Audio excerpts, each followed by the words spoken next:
आद्याश्री publications ने 20 plus books पर काम किया है और 10 प्लस बुक्स हमने डिलीवर की हैं और आज हम उनमें से 3 किताबों का विमोचन करने जा रहे हैं।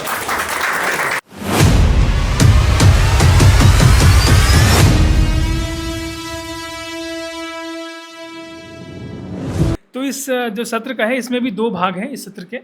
और इसका जो परिचर्चा जो इसका जो टॉपिक है, विषय है, पांडुलिपि से अर्थ तक एक लेखक की यात्रा। तो एक लेखक की यात्रा कैसी हो सकती है, क्या हो सकती है, इसमें कितने उतार कितने चढ़ाव आते हैं, और उसमें एक लेखक का खुद का रोल क्या होता है और प्रकाशक का रोल क्या होता है, और कैसे दोनों कोलैब करते, कि कोलैबोरेशन की बहुत सारी हमने बातें की हैं आज। तो कैसे दोनों तालमेल बैठता है, और बहुत ऐसा भी होता है क्योंकि मैं पब्लिशिंग में रहा नहीं हूँ लेकिन इसको करीब से मैंने देखा है। तो बहुत बार ऐसा है कि पब्लिशर कुछ और चाहता है, राइटर कुछ और चाहता है। आप जब एडिट्स करते हैं तो आप बहुत सारी चीज़ें ऐसे देखते हैं। तो इस पर हम बातें करेंगे आज। और हमारे साथ, जैसे कि विशाल भाई ने बताया, कि हमारे साथ सर्वेश मिश्र जी मौजूद हैं, राजदीपिका जी हैं, साइमा तबस्सुम साहिबा हैं हमारे साथ। तो मेरे कुछ एक सवाल इनसे कुछ शुरुआती रहेंगे, क्योंकि वक्त का तकाजा भी है। तो मैं इसको बिना तमहीद के शुरू करता हूँ। तो सर्वेश जी, पहला सवाल मेरा आपसे, आपने जो किताब लिखी है, पहले तो एक छोटा सा आप यही बताएंगे किताब लिखने के बाद आपको कैसा लग रहा है, पहली चीज़। और दूसरी चीज़ कि आपकी जो किताब है, जो आपने कविताएं लिखी है, उसमें बहुत सारी ऐसे अनुभव, आपने जाहिर सी बात है उसमें लिखे, जज्बात हैं, बहुत सारे जज्बात हमारे खुद के होते हैं, बहुत सारे हम महसूस करते हैं किसी दूसरे के थ्रू। तो आपके ज़िंदगी के पर्सनल या निजी कितने अनुभव ऐसे हैं जो कि इसमें झलक सकते हैं, इस पोइट्रीज़ में, और आपको कैसा लग रहा है ये तो बताना ही है। धन्यवाद भाई आपका। तो किताब लॉन्च होने के बाद, यानी कि इसका विमोचन होने के बाद, बहुत गर्व महसूस हो रहा है कि मैंने कुछ किया है। इसमें कितना मेरा पर्सनल रहा है और कितना किसी और का योगदान रहा है, मुझे लगता है कि दोनों ही चीज़ें हैं इसमें। कहीं पर किसी व्यक्ति विशेष के बारे में हो सकता है, कहीं पर समाज में चल रहे मुद्दों के बारे में हो सकता है, कहीं पर चलते हुए मुझे दिखा एक जंगल और उसके बारे में मैंने क्या सोचा। अगर मैंने अपने मोबाइल फ़ोन में उस चित्र को कैद कर लिया है, उसको देखकर मुझे क्या अनुभव हो रहा है, उसके बारे में मैंने लिखा है। नौकरी करते समय जब हम बहुत जूझते हैं तो उस समय क्या विचार चलते हैं, उसके बारे में लिखा गया है। किस तरह से लोग दूसरों की हौसला अफजाई करने के लिए किस तरह से चाटुकारिता पर उतर आते हैं, उसके बारे में लिखा गया है। बहुत कुछ है इसके बारे में, प्रेम के बारे में, स्त्री के बारे में बहुत कुछ लिखा गया है। और जो मुझे सबसे ज़्यादा पसंदीदा है इस पुस्तक की सबसे अंतिम कविता, वो मुझे बहुत ही ज़्यादा पसंद है। वो भगवान शिव के बारे में है, तो वो मुझे बहुत ज़्यादा पसंद है। तो इस तरह से मिला जुला है इसमें जी। बहुत धन्यवाद। कविताएं भी सुनेंगे हम आपसे, और इसी को आगे बढ़ाते हैं। और अब लेखक से पहले प्रकाशक मेरे बगल में बैठे हैं, तो इनसे मैं पूछ लेता हूँ, क्योंकि हमारे दोस्त भी हैं, सीनियर भी हैं। और मतलब मैं ये जानना चाहता हूँ कि आप अभी प्रोफेशनली भी एक जगह पे आप है, पढ़ा रहे हैं, आप पढ़ाने जा रहे हैं, और अभी आपने एक नया एक जिम्मेदारी अपने कंधों पे ली है कि एक लेखन और पब्लिशिंग हाउस शुरू करेंगे।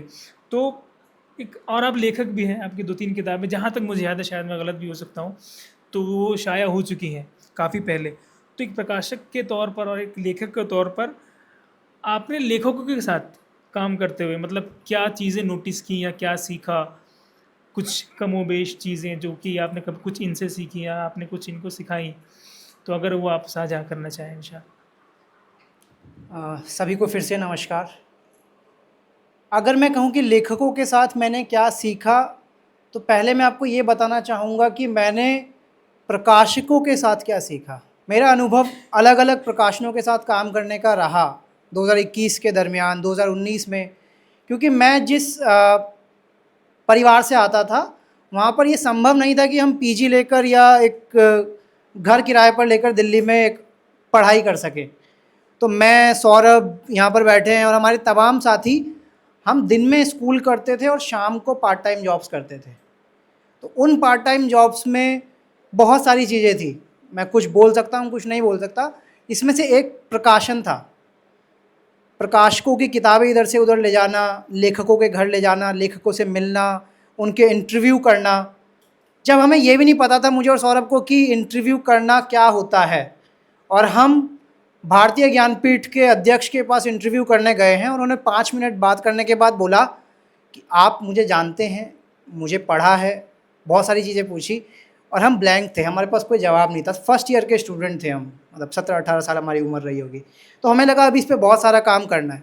तो उसके बाद हमने बहुत सारे इंटरव्यू लिए। लाल कोठी अलविदा एक धारावाहिक आता था दूरदर्शन पे, उसके लेखक शरद कुमार जी का इंटरव्यू हमने किया, विश्वनाथ त्रिपाठी जी का इंटरव्यू हमने किया, पीयूष मिश्रा जी का इंटरव्यू हमने किया, और ये हमारी कॉलेज की मैगजीन्स में छपा करते थे। फिर मैं जब प्रकाशकों के पास गया, तो कैसे प्रकाशक लेखकों को पहले भगाते हैं, फिर उनको चेज़ करवाते हैं, फिर एक मोटी रकम निकलवाते हैं, और फिर उसके बाद एक छोड़ देते हैं। मेरा ये प्रकाशन शुरू करने का ये मकसद था। यहाँ पर 3 मेरे लेखक लेखिकाएं बैठी हैं। आपको अभी तक किसी ऑफिस पर आना पड़ा, आपसे कोई पैसे को लेके कोई दिक्कत आई, आपने, मतलब ये होता है कि 4 जगह पूछा और उसके बाद चलो मैं इसको फाइनल करती हूँ, ऐसा हुआ? तो दरियागंज जैसी जगह में, जहाँ पर आप 20 जगह जाते हैं और वहाँ पर धक्के खा के बाहर आते हैं, और 21वां आपको लूटने के लिए तैयार बैठा रहता है, जहाँ पर लेखक प्रकाशक के पास जाने की कोशिश कर रहा है, आद्याश्री पब्लिकेशंस का ये ध्येय है कि हम लेखकों के पास जाएं और उनको भटकने की कहीं भी किसी भी प्रकार की कोई कोशिश ना हो। आपको आज के टाइम में बहुत सारी चीज़ बताता हूँ। जब आप किसी प्रकाशक के पास जाते हैं ना, तो पहले वो आपसे कहेगा कि अच्छा आपका हाथ का लिखा हुआ है, इसको टाइप करने में बहुत टाइम लगेगा, इसके ISBN एलोकेशन में बहुत टाइम लगेगा, इसका कॉपीराइट आपको चाहिए तो उसका अलग प्रोसेस है, हम आपको रखेंगे तो उसका अलग प्रोसेस है, इसके अमेज़न पे लिस्टिंग करने के अलग चार्जेस लगेंगे। वो बहुत सारी बड़ी दुनिया दिखाएंगे, आपको लगेगा बहुत बड़ा काम है, और आप वहाँ पर कोशिश करोगे कि 50,000, 70,000, 1 लाख में इकट्ठे करूँ और इसको एटलीस्ट दूँ और मेरी किताब आ जाए। ऐसा कुछ भी नहीं है। ISBN आने को 1 दिन में भी आ सकता है और मैक्स टू मैक्स 7 दिन में भी आ सकता है, उसका कोई चार्ज नहीं लगता। टाइप सेटिंग की बात हो रही है, अगर प्रूफ रीडिंग की बात हो रही है, तो वो प्रकाशक का काम है। अगर आप मुझे हस्तलिखित पांडुलिपि भी दे रहे हो तो वो मेरा काम है उसको टाइप करवाना, उसको प्रूफ रीड करवाना। अब मैं किसी को ये कहूँ कि तुम्हारी किताब हो गई है टाइप सेट, आप जाके इसको प्रूफ रीड करा के लेके आओ। हालांकि जब मैंने आपको प्रूफ रीड के लिए भेजा तो उसका ध्येय ये था कि आपका कोई भावना या जिस ध्येय से आपने, जिस चीज़ को लेके आपने कविता लिखी है, कहीं वो टूट तो नहीं रहा है, इसमें कुछ छूट तो नहीं रहा है। पंचुएशंस के लिए, बाकी चीज़ों के लिए मैं लेखक के पास नहीं गया कि आप जाके इसको ठीक करो, वो लेखक प्रकाशक का काम है। पर जब आप जिन प्रकाशकों का अभी चल रहा है पूरा एक माहौल पूरे देश में, उनके पास जाएंगे तो जो चीज़ें मैंने आपको कही हैं अगर हूबहू वैसी ना हो तो आप आके मुझे कुछ भी बोल सकते हैं। और रही बात इन चीज़ों को देखने की, कैसे सारी चीज़ें मैनेज हो रही हैं, थोड़ा लंबा जा रहा है, सुनना चाहें तो आप बता दीजिएगा वरना मैं चेंज कर लूँगा। 11th क्लास में मेरी पहली किताब आई थी और विजय बगुणा वहाँ के जब CM थे उन्होंने उसको लॉन्च किया था। तो जब मैं 11वीं क्लास में रह के वो चीज़ें कर सकता हूँ, तो अब जब मेरी उम्र 28-29 साल होती जा रही है, तो अब यकीन कीजिए कि कोलैबोरेटिव वे में कनेक्ट होकर हम बहुत कुछ कर सकते हैं। इन्हीं शब्दों के साथ मेरी बात खत्म होती है। Publisher being publisher, nice. ठीक है, बहुत बहुत धन्यवाद विशाल जी। और बहुत सारी चीज़ें आपने बताई जिससे कि बहुत सारे हम लोग रूबरू हुए, और जो शायद आगे जो लिखने वाले हैं वो भी इससे दो चार हो गए होंगे कि क्या क्या कठिनाइयाँ, क्या क्या परेशानियाँ आती हैं जब आप किताब शाया करवाने जाते हैं किसी पब्लिशर के पास और पहुँचते हैं, फिर देखते हैं चाहे वो फाइनेंशियल चीज़ें हों या दूसरी चीज़ें। खैर आगे बढ़ते हैं। अगला जो मेरा सवाल है वो राजदीपक जी से होगा कि क्योंकि आप विशाल ऐसे बता रहे थे कि आप बहुत लंबे वक्त से कविताएं लिख रही हैं, उनको पढ़ रही हैं, है ना, तो इस किताब को लिखते वक्त, क्योंकि ऐसा बहुत बार सेल्फ डाउट भी हमको होता है कि मतलब मैं जितने शायरों से अभी तक मिला हूँ या जिनका मैंने इंटरव्यू किया है, सब ने मुझे एक ही चीज़ बताई है कि आप 90% पढ़ो, 10% गढ़ो, है ना। तो उसके लिए एक बहुत लंबा प्रोसेस चाहिए होता है, टाइम चाहिए होता है। तो आप जब ये किताब लिख रही थी, कविताएं जब जोड़ रही थी इसमें, तो कभी आपको लगा कि यार इसको अब बस रहने देना चाहिए, कि इस किताब को अभी ड्राफ्ट में ही रखें, कभी और इसको बनाएं, या इसमें कुछ और अभी सुधार की गुंजाइश है, या इस प्रोजेक्ट को ड्रॉप कर दें, कभी ऐसा ख्याल? Thank you so much. तो सेल्फ डाउट की अगर मैं बात करूँ तो इवन मुझे कल भी हो रहा था यहाँ आने से पहले, कई चीज़ों को लेके। जब आप नौकरी करते हैं, जब आप पढ़ाई करते हैं, कुछ भी करते हैं, आप कोई भी प्रयास करते हो उसमें आपको सेल्फ डाउट आता है। और मेरे साथ कई बार होता है कि मैं बहुत ज़्यादा सोचने लग जाती हूँ चीज़ों को। तो बुक के साथ भी ऐसा ही हुआ। हालांकि विशाल जी ने काफ़ी सहायता की इसमें कि मुझे उतना परेशान नहीं होना पड़ा बाकी चीज़ों को लेके। पर हाँ, लिखना शुरू किया अब, क्योंकि मेरा जो बैकग्राउंड है वो हिंदी का नहीं है। मैंने फिजिकल साइंसेज में बैचलर्स करी, उसके बाद मैंने साइकोलॉजी और सोशियोलॉजी जॉइंट में मेजर्स करी। तो हिंदी केवल प्रेम से जुड़ी है मेरे साथ, मैंने ज्ञान रूप से नहीं पढ़ा हिंदी कभी। तो अब हिंदी मेरे जीवन में ऐसे आई है कि मैंने दूसरों को देख कर पढ़ी है। मेरे साथ के जो लोग हैं, जो पढ़ते थे, मुझे बड़ी जिज्ञासा होती थी उन्हें देखकर कि जैसे गार्गी कॉलेज के दिनों की बात है, मेरी एक बहुत अच्छी सहेली थी, उसके प्रोफेसर थे त्यागी सर। तो वो बहुत अच्छा स्त्री विमर्श का सिलेबस चल रहा था उनका। तो हम लाइब्रेरी में बैठकर स्त्री विमर्श की बातें करते थे कि त्यागी सर के लेक्चर में आज ये सब हुआ है, उन्होंने इस तरीके से एग्जाम्पल दिए। तो मुझे वहाँ से बहुत जिज्ञासा होती थी कि यार मैं साइंस की स्टूडेंट हूँ, एंड आई आस्क्ड हिम कि क्या मैं आपकी क्लास में आके बैठ सकती हूँ। तो शायद भाषा का वो प्रेम ही यहाँ पे लेके आया है, वरना मुझे नहीं लगता कि मैं ऐसे स्कूल्स में पढ़ी हूँ जहाँ पे हिंदी भाषा बोलने की मनाही होती थी। बसेस में भी बोला जाता था कि आप इंग्लिश में बात करो, you are not suppose to speak in Hindi और योर रीजनल लैंग्वेज। तो वहाँ से उठकर जब आप प्रेम के प्रति बढ़ते हैं अपनी भाषा को लेके, जैसे मैं कुमाऊनी बोलती हूँ, अपनी जो लोकल भाषा है, मुझे टूटी फूटी आती थोड़ी बहुत, पर मैं प्रयास करती हूँ। और रही बात सेल्फ डाउट की किताब को लेकर, तो कविता मुझे कभी इस तरीके से एक औपचारिक रूप से लिखना नहीं आता था कि इस तरीके से आपको लय बांधनी है, आपको ये करना है। सुनकर, देखकर, पढ़कर, महसूस कर कर जो लिखा गया मैंने लिखा। एंड वो मैन्युस्क्रिप्ट लेके मैं विशाल के पास आई कि ये मेरे पास हैंड रिटन है, देख लो, आपको सही लग रहा है बता दो। एंड उसके साथ साथ वो मुझे फीडबैक देते गए कि अच्छा ये इस तरीके से ऐसे काम करेगा। कई कविताएं पढ़ कर वो भी हैरान होते थे कि ये तुमने लिखी है, तुम लगती नहीं हो कि तुम इतना सीरियस लिख लेती हो। पर हाँ, सफ़र ऐसा रहा है कि हिंदी का प्रेम यहाँ पे लेके आया है। और रही बात सेल्फ डाउट की, तो वो तो चलता रहता है जीवन में।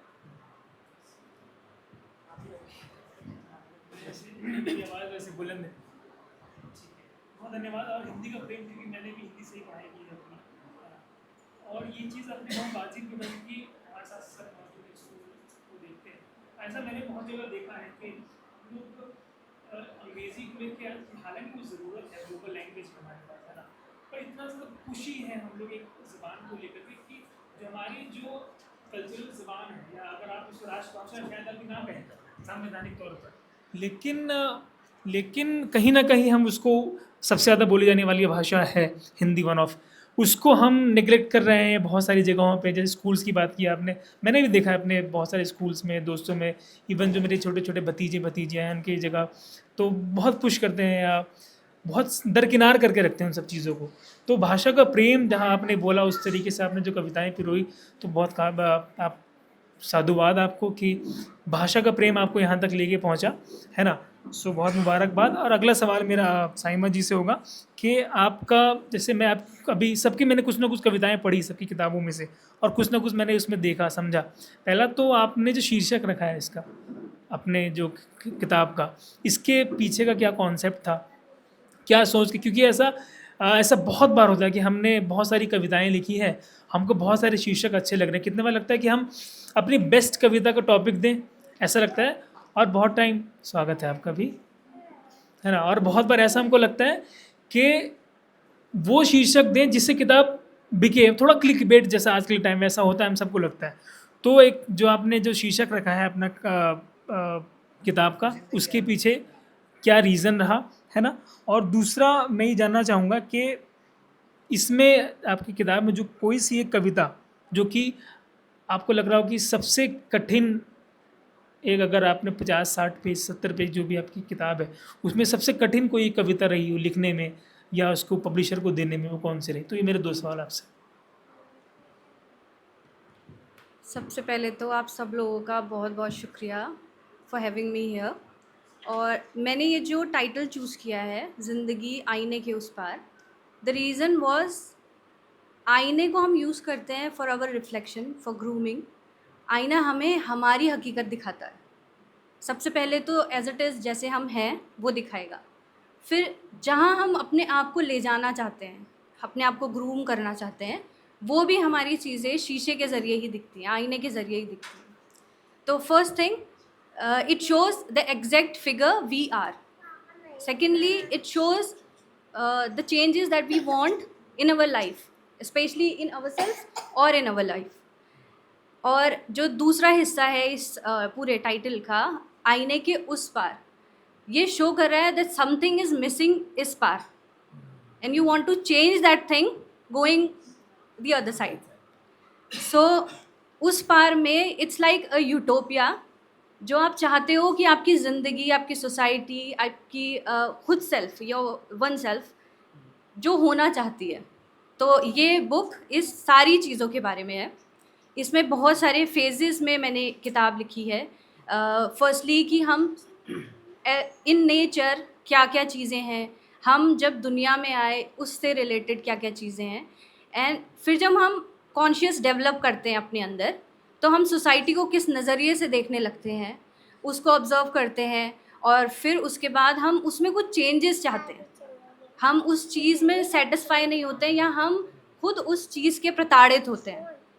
तो ये फेजेस हम एक टाइम पर देखना शुरू कर जाते हैं जैसे ही हम उतने कॉन्शियस होने लगते हैं। And then a phase comes कि हम कुछ चीज़ें अपने बाहरी दुनिया में चेंज कर सकते हैं और कुछ नहीं कर सकते हैं। तो हम रियलाइज़ करते हैं कि हमें खुद को भी चेंज करने की ज़रूरत है।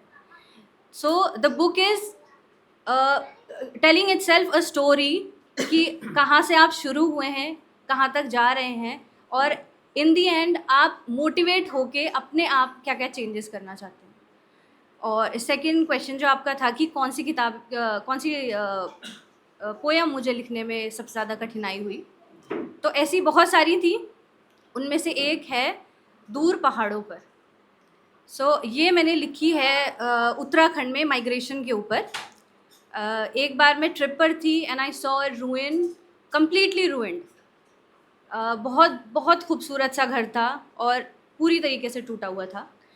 Eight that time I realise कि Uttarakhand, specially the hilly areas, वो कहाँ तक जा रहे हैं, और होते होते ये इतना डैमेज हो चुका है। मैंने खुद बहुत सारे गाँवों में ये सब चीज़ें देखी हैं कि वहाँ पर सिर्फ 2 या 3 परिवार बचे हैं, उनको जैसे तैसे फीड करने के लिए गवर्नमेंट अपनी तरफ से पहुँचा रही है। एंड अगर वो जनरेशन ख़त्म हो गई, then there will be no one in this village left.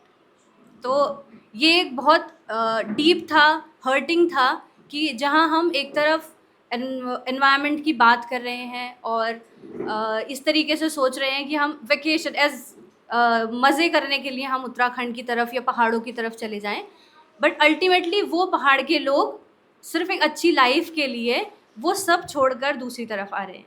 तो ये बहुत पेनफुल था, एंड इस चीज़ को लिखते हुए, इसको चीज़ को सोचते हुए मैंने वो पोएम लिखी है, दूर पहाड़ों पर।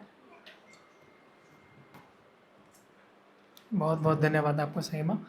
और दूसरा जो इसका जो पार्ट है, इसी जो हमारा परिचर्चा है उस पर मैं बढ़ रहा हूँ, है ना, क्योंकि वक्त का तकाजा है हमारे पास, है ना। 8 बजे तक का समय है टोटल और 7:15 हम उस पर बैठे हुए हैं। तो मैं अगर सर्वेश जी आपसे पूछूं कि आपने किताब लिख लिया, पब्लिश राइटर हो गया, है ना, सो अगर आप अपने पुराने रूप से, जब इस राइटर लिखने बनने से पहले, एस्टैब्लिश्ड होने से पहले, अगर उस टाइम अगर अभी आप होते, तो आप इस वाले सर्वेश को क्या सलाह देते कि क्या वो करना है, क्या नहीं करना है, और बाकी सारी चीज़ें जो इसके इर्द गिर्द आती हैं। तो बैक वाले सर्वेश को, पास वाले सर्वेश को, प्रेजेंट वाले सर्वेश तक जो मैसेज पहुंचाना है आपको इस किताब के थ्रू, इस जर्नी के थ्रू, आप क्या पहुंचाते हैं? उसको हमारे टीचिंग स्टाइल में बोलते हैं कि जो आपने टीचिंग की उसका रिफ्लेक्शन क्या होगा। सो सो मुझे लगता है कि जब भी आया, जैसे कई बार दिमाग में कुछ आता है लिखने के लिए, मोबाइल का इसमें बड़ा ही अच्छा योगदान है कि जब भी आप मन में आए, आप उसमें चाहे एक लाइन आए उसको लिखना शुरू कर दो। क्योंकि जब हम वेट करते हैं कि नहीं बाद में लिख लेंगे, तो उस समय जो भाव थे वो नहीं रह जाते, वो वाले भाव। तो अक्सर मैंने कविताएँ बेड पे लेटे हुए लिखे हुए हैं।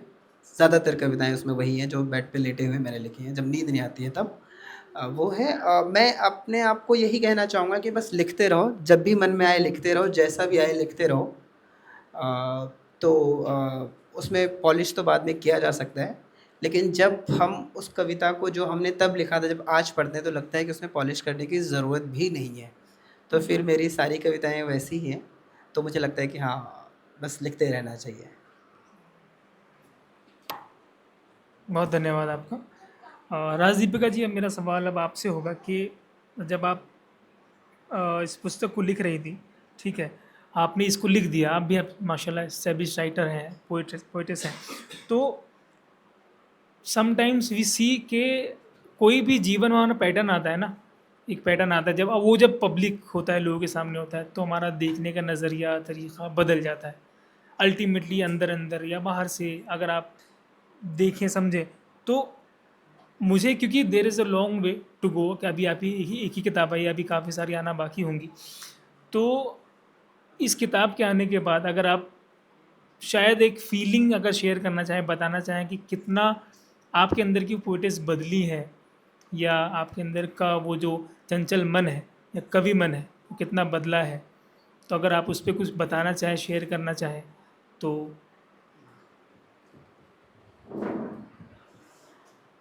तो चंचल मन तो देखो ये है कि एक बार पब्लिश हो जाती है तो आपको लगता है आपको एक दिशा मिल गई है। जैसे एकलव्य साधने की कोशिश कर रहे हैं, उन्हें मिल नहीं रहा है कुछ, और अंततः जब उन्हें मिलता है तो उन्हें लग रहा है कि हाँ चलो एक दिशा मिली है। तो शुरुआत हुई है अब मैंने, और कोई भी कवि पब्लिश होने से पहले भी कवि होता है और उसके बाद उसे एक स्टेज मिल जाता है। तो मेरे साथ वो या मैं काफ़ी वर्षों से लिख रही थी, अपने कॉलेज के दिनों से, स्कूल के दिनों से। अब पब्लिश हुआ तो अब थोड़ी ख्याति की तरफ अब लोगों ने अपनाना शुरू किया कि हाँ अब आपकी किताब आई है। मेरे माता पिता को नहीं पता था इससे पहले कि मैं लिखती हूँ, 100 साल उम्र है उनकी। और हाँ, तो एक बार प्लीज़ तालियां बता दीजिए मेरे परिवार के लिए। धन्यवाद जी। तो मेरे माता पिता को भी बहुत हैरानी हुई थी ये देखकर कि मैंने किताब लिख ली है। तो हाँ, ज़रूरी है जीवन में कि ऐसा हमें करते रहना चाहिए, और I am waiting for more books to come. Yes.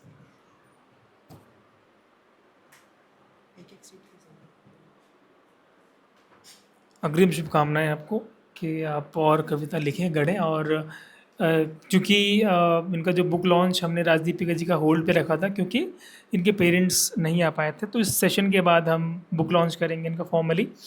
Saima जी, मेरा आपसे सवाल है कि जो आप हमने कविता लिखी है, आपने पूरा एक संग्रह प्रकाशित आपको हो चुका है, तो जितने भी हम ये लोग यहाँ बैठे हैं या जो भी आपकी किताब पढ़ेंगे, तो आप उनसे बतौर लेखक या लेखिका, बतौर आप क्या चाहेंगी कि उस किताब से वो क्या निष्कर्ष या क्या क्रक्स या क्या मैसेज वो लेके जाएं, या क्या मैसेज आप ओवरऑल, अगर आप पूरा ब्रॉडर पर्सपेक्टिव से अगर देखें, तो क्या सीख अगर कहें या आपका लेसन्स कहें, लाइफ लेसन्स कहें, क्या आप देना चाहेंगी, या पूरी किताब पे किस बारे में बात करती है, किस निष्कर्ष पे आती है?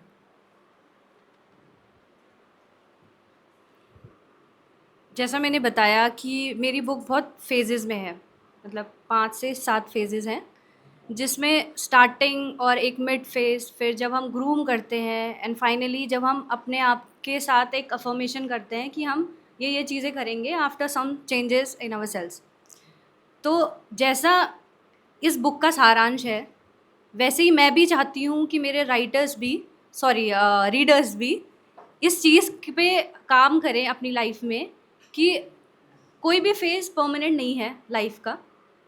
धीरे धीरे हम ग्रूम होते हैं, हम रियलाइज़ करते हैं कि कुछ चीज़ें हमारे अंदर थी जो अच्छी नहीं थी सपोज़, या उस वक्त के लिए ठीक नहीं थी, हम उसको और बेहतर कर सकते हैं। या हम सोसाइटी के हिसाब से थोड़ा और अपने हिसाब से थोड़ा उस चीज़ को मर्ज कर सकते हैं, क्योंकि बहुत रिबेलियस होना भी ठीक नहीं होता है और बहुत ज़्यादा सोसाइटी के हिसाब से ढल जाना भी ठीक नहीं होता है, क्योंकि हम अपनी आइडेंटिटी खो देते हैं।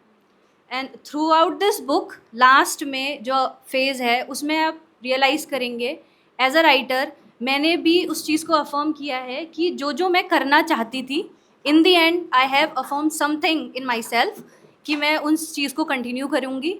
और मैं भी अपने जितने भी मेरे रीडर्स होंगे उन सबों से के लिए भी मैं भी यही चाहती हूँ कि वो भी अपनी लाइफ में कुछ अफर्मेशंस रखें, अपने आप को चेंज करें एक पॉजिटिव साइड के लिए और ग्रूम करें अपने आप को और हमेशा आगे बढ़ने के लिए सोचें और अल्टीमेटली अपने आप के अंदर अच्छे से अच्छे चेंजेस लाएं। Thank you.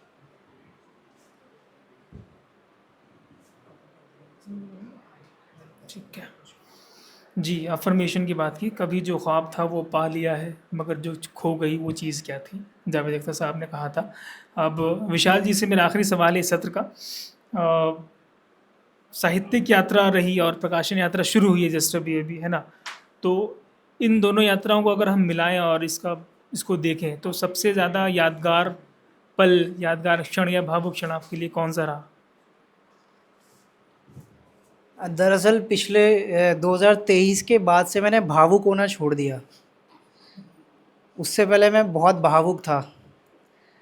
तो जितना आदमी भावुक होता है उसका उतना ज़्यादा बेवकूफ़ बनाया जा सकता है। तो मैं ये समझता हूँ कि आपका सवाल क्या था? भावुकता के अलावा कुछ? मेरा सवाल ये था कि प्रकाशक के तौर पर और लेखक के तौर पर दोनों यात्राएं आपने की है, सबसे महत्वपूर्ण क्षण आपके जीवन में क्या है? ये बहुत गहरा सवाल है और मैं समझता हूँ कि इसका उत्तर अभी 1-2 मिनट में देना संभव नहीं है। हमारे जीवन में बहुत सारे पल ऐसे आते हैं जो हमें उद्वेलित करते हैं, हमको झकझोरते हैं। वो मतलब मेरे बहुत सारे दोस्त यहाँ बैठे, मुझे यहाँ सामने सौरभ दिख रहा है, उसके अलावा अभी कोई दिख नहीं रहा है। तो हमने अपने जाकिर खान का एक डायलॉग है कि एक कवि शेर है छोटा सा कि हम भूख के पले बच्चे हैं। आशीष सेजवाल सर आप जानते होंगे ये, हम भूख के पले बच्चे हैं, एक दिन पूरा आसमान खाएंगे। तो हमने दिल्ली के वो 8x8 के कमरों में बैठ के जो बड़े बड़े सपने देखे हैं ना, बस मुझे लगता है कि अब ये उनको पूरा करने का समय आ रहा है। और आज मुझे ऊपर से कोई जो हमसे पहुंच चुके हैं, हम ऊपर, हमारे जो साथी हैं, हमारे जो बड़े हैं, वो हाथ खींचने के लिए तैयार हैं कि तुम आगे आओ, हम तैयार हैं तुम्हें आगे ले जाने के लिए। तो अब मैं वो हिस्सा बनना चाहता हूँ अपने दोस्तों के लिए, अपने आसपास के लोगों के लिए, कि अब मैं हाथ बढ़ा सकूँ आगे, कि अब हम आगे चलने के लिए तैयार हैं। एक छोटी सी कविता के साथ मैं अपनी बात ख़त्म करूँगा। तमाम नदियाँ होती हैं ना, इस समय मैं अपने तीनों कवि और कवित्रियों को, तीनों को मिलाकर इनको एक नदी के रूप में देख रहा हूँ, जो सागर से कहती हैं। कुंवर बेचैन जी की कविता है कि नदी बोली समंदर से मैं तेरे पास आई हूँ, मुझे भी गा मेरे शायर मैं तेरी ही रुबाई हूँ। मुझे ऊंचाइयों का वो अकेलापन नहीं भाया, लहर होके हुए भी तो मेरा आंचल न लहराया। मुझे बांधे रही ठंडे बर्फ़ की रेशमी काया, बड़ी मुश्किल से बन निर्झर उतर पाई मैं धरती पर। बचा कर रख मेरे सागर पसीने की कमाई हूँ, नदी बोली समंदर से मैं तेरे पास आई हूँ। तो ये सब नदियाँ हैं अब जो मुझे मिलेंगी। और एक प्रकाशन के तौर पे मेरा ये मकसद ही नहीं, मेरा एक दायित्व बनता है, एक जिम्मेदारी बनती है कि किसी को बिना भटकाए एक जो सही रास्ता है जिस पर आगे बढ़ा जा सकता है, कनेक्शंस के साथ और कोलैबोरेशंस के साथ में जितना आगे जा सकेंगे हम उतना आगे बढ़ेंगे। क्या बात है, क्या बात है।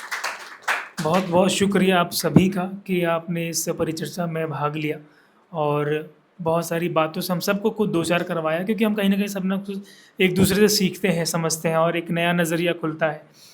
तो इसी के साथ मैं इस जो परिचर्चा को यहीं पे समाप्त करते हैं। और चूँकि फॉर्मली राजदीपिका जी का बुक का लॉन्च या इनॉग्रेशन हम नहीं कर पाए थे, तो एक बार उनके पेरेंट्स और उनकी फैमिली अगर यहाँ मौजूद है तो उनसे हम रिक्वेस्ट करते हैं कि एक बार वो हमारे साथ यहाँ जुड़ें, आएँ।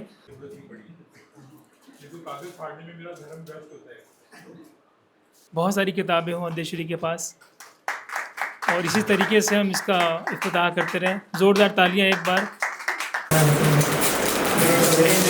और इसका हम लोग फाइनली लॉन्च कर चुके हैं। बहुत मुबारकबाद आपको राज दीपिका।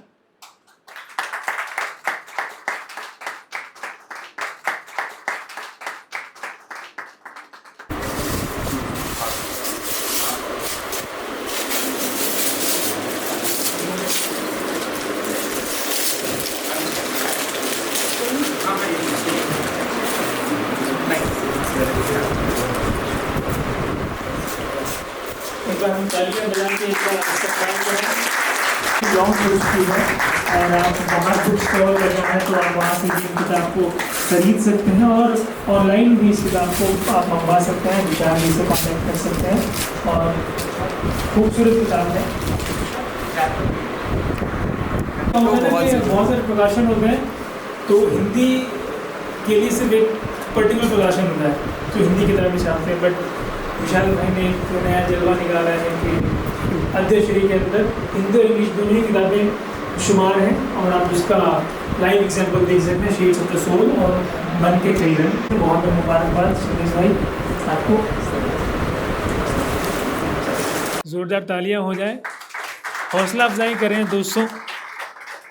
किताब छपी है ज़िंदगी आईने के उस पार, साइमा तबस्सुम साहिबा की किताब है। कविताओं की पूरी इसमें कलेक्शन है, और इसको आप पढ़ सकते हैं। बाहर स्टॉल मौजूद है। बहुत बहुत शुक्रिया आपका, धन्यवाद।